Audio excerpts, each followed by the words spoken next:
สรกุหลาบสวรรค์แม่มันเอาความดีปอนสืบทอดทุกตอนประเพณีของเอาไว้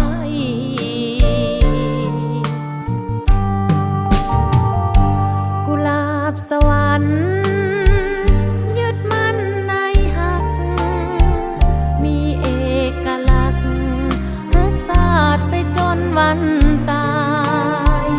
สืบทอดมูลเสือเพื่อเพศสามัคคีไว้ซาบซึมเข้าในการปฏิวัติการนำลายด้านกลิ่นหอมบ่เปลี่ยนแปล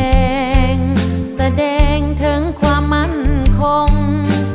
ทุนเทียงบ่ลุ่มหลงเล่กลพวกมาเงินสามน้ำสี่ยังมีอยู่ในใจทุกวันลมพัดบ่เคยไว้วันย้อนมีหลักมั่นใน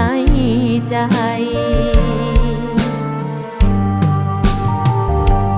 คงเป็นบุญวาสนาหากได้อายมาสร้างสาสวรรค์ก้าวไปสายใดหักแท้อย่าลืมแวะศึกษาน้ำใจ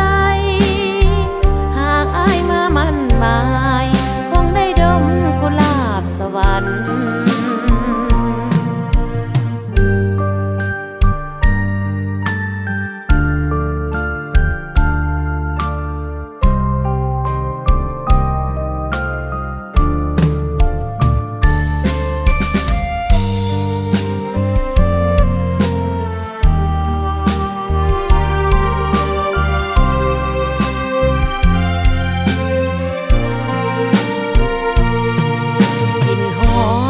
เปลี่ยนแปลงแสดงถึงความมั่นคงทุนเทียงบ่ลุ่มหลงเล่กลพวกมาเงินสามน้ำสี่ยังมีอยู่ในใจทุกวัน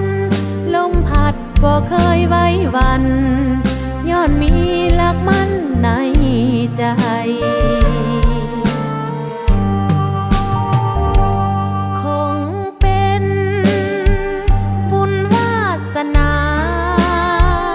หากได้อายมาสร้างสาสวรรค์ก้าวไปสายใดหักแท้อย่าลืมแวะศึกษาน้ำใจหากอายมามั่นหมายคงได้ดมกุหลาบสวรรค์ต้องการหักมั่นคงยาวนานอย่าลืมกุหลาบสวรรค์เด้ออา